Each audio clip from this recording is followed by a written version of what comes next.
بسم اللہ الرحمن الرحیم۔ السلام علیکم یا علی مدد۔ ترجمان شیعہ ٹی وی کی جانب سے حاضر خدمت ہوں۔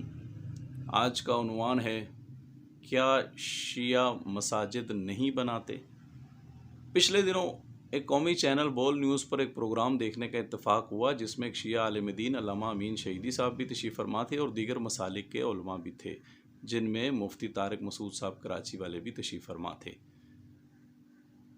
امین شہیدی صاحب علامہ نے مفتی طارق مسعود صاحب سے فرمایا کہ شیعہ مذہب کے ماننے والے جو ہیں، فقہ کے ماننے والے، فقہ جعفریہ والے، وہ اپنی نماز جو ہے وہ مساجد میں ادا کرتے ہیں، ان کی مساجد بنی ہیں۔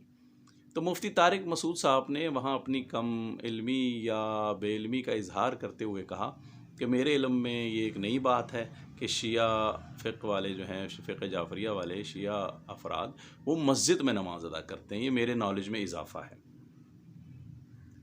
اسی طرح ایک اور بزرگ عالم سرخ داڑھی کے ساتھ بیت اللہ کے صحن میں بیٹھ کر، مکی الحجازی کے نام سے ان کو پکارا جاتا ہے، ان کا اصل نام کچھ اور ہے، بہاولپور سے ان کا تعلق ہے۔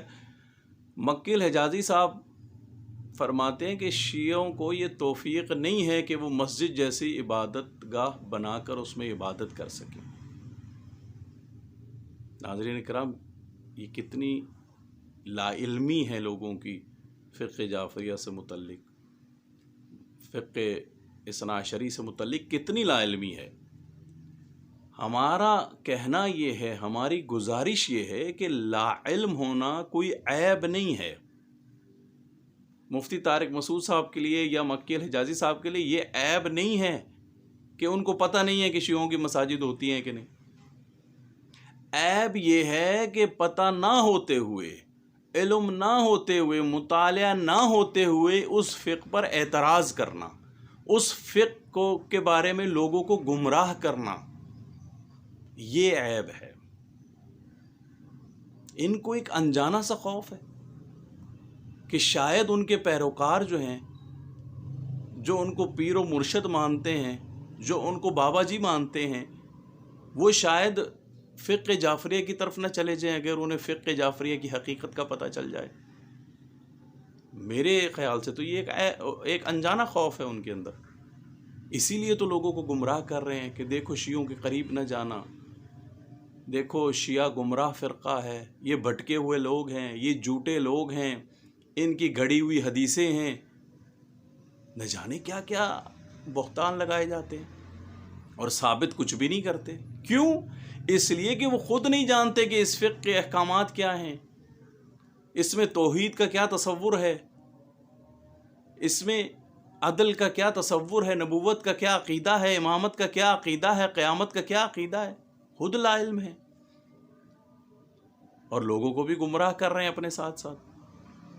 میں اس ٹاپک سے، اپنے آج کے ٹاپک سے آگے نہیں جانا چاہتا، یہ بات کسی اور طرف نکل جائے گی۔ میں اپنے موضوع کی طرف آتا ہوں کہ مفتی طارق مسعود صاحب اور مکی الحجازی صاحب اور دیگر ان جیسے علماء کرام جو شیعہ فقہ کے بارے میں لا علم ہیں کہ وہ مساجد بناتے ہیں یا نہیں، میں ان کی خدمت میں جواباً عرض کر رہا ہوں کہ پاکستان کے کئی بڑے شہر ہیں، کراچی سب سے بڑا شہر ہے، لاہور دوسرے نمبر پہ آبادی کے لحاظ سے بڑا شہر ہے۔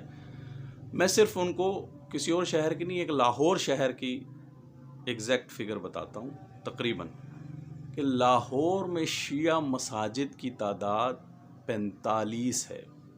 صرف لاہور میں 45 شیعہ مساجد ہیں اور امام بارگاہیں سینکڑوں کی تعداد میں ہیں۔ اگر وہ چاہیں تو میں ان کو لسٹ، نام اور جن مقامات پر مساجد ہیں وہ لسٹ فراہم کر سکتا ہوں۔ 45 مساجد ہیں لاہور میں، جن میں سے 14 مساجد میں نماز جمعہ ہوتی ہے، یعنی جامع مساجد 14 ہیں لاہور کی، ٹوٹل مساجد جو ہیں وہ 45 ہیں۔ اور اب یہاں ہمارا اپنا ایک مسئلہ ہے فقہ جعفریہ کا کہ کچھ خاص فاصلے کے اندر 2 جمعے نہیں ہو سکتے، اسی لیے 45 مسجدوں میں صرف 14 مساجد میں نماز جمعہ ہوتی ہے۔ ہر مسجد جامع مسجد نہیں ہے فقہ جعفریہ میں۔ تو یہاں ہو سکتا ہے بھائی لوگ، ہمارے کچھ دوسرے بھائی اعتراض اٹھائیں کہ وہ آپ لوگ اس لیے کرتے ہیں کہ 45 میں سے 14 مساجد میں جمعہ اس لیے کرتے ہیں کہ آپ لوگوں کی تعداد کم ہے پاکستان میں، اس وجہ سے ہے. ایسا کچھ نہیں ہے. اس کی وجہ اجتماعیت ہے. جمعے کا اجتماع روزمرہ کے نمازوں کے اجتماع سے بڑا ہو. اس کی مثال میں عرض کروں کہ ایران میں، اسلامی جمہوریہ ایران میں 95% شیعہ مسلمز ہیں. تہران اس کا دارالحکومت ہے. کروڑ سے زیادہ کی آبادی ہے تہران شہر کی، جو دارالحکومت ہے ایران کا. لیکن وہاں بھی چند ایک مقامات پر جمعہ ہوتا ہے، اور مرکزی جمعہ تہران یونیورسٹی میں ہوتا ہے. اس کی وجہ صرف یہ ہے کہ اجتماعیت برقرار رہے. یہ میں نے بتایا آپ کو کہ 45 شیعہ مساجد لاہور میں، جو صرف مساجد ہیں جن پر احکام مسجد لاگو ہوتے ہیں، یعنی ناپاکی کی حالت میں وہاں داخل نہیں ہوا جا سکتا. اور سینکڑوں کی تعداد میں امام بارگاہیں ہیں. امام بارگاہیں اکثر لوگوں کی ذاتی ملکیت ہیں. کسی نے اپنے گھر کے نچلے حصے کو امام بارگاہ بنایا ہوا ہے، کسی نے اپنے گھر کے باہر گراؤنڈ کو امام بارگاہ قرار دیا ہوا ہے، مجالس ہوتی ہے وہاں. وہ ان کی ذاتی ملکیت ہے. وہاں مسجد کے احکامات لاگو نہیں ہوتے. مساجد جو ہیں وہ فقط مساجد، وہ 45 ہیں لاہور میں. پھر یہاں ایک اور جب بات آ گئی ہے تو ایک اور بات عرض کرتا چلوں. الحمدللہ فقہ جعفریہ کی جو 45 مساجد لاہور میں ہیں، ان کی زمین خریدی ہوئی زمین ہے. ان کی زمین کی رجسٹریاں اس انجمن یا اس خطیب کے پاس موجود ہیں. جبکہ باقی فقہ مساجد جتنی بھی ہیں تو سب اللہ کا گھر مساجد، لیکن باقی فرقوں کی جتنی مساجد ہیں 90% مساجد خریدی ہوئی زمین پر نہیں ہیں، وہ قبضہ ہے. کسی بھی مولانا نے چاہا کسی زمین پر قبضہ کیا، کسی مین شہر میں نئے بنتے ہوئے ڈیولپ ہونے والے علاقے میں جا کر زمین پر قبضہ کیا اور اس کو مسجد 4 دیواری بنا کر مسجد کا نام لکھ دیا، بورڈ لگا دیا اور وہ مسجد بن گئی.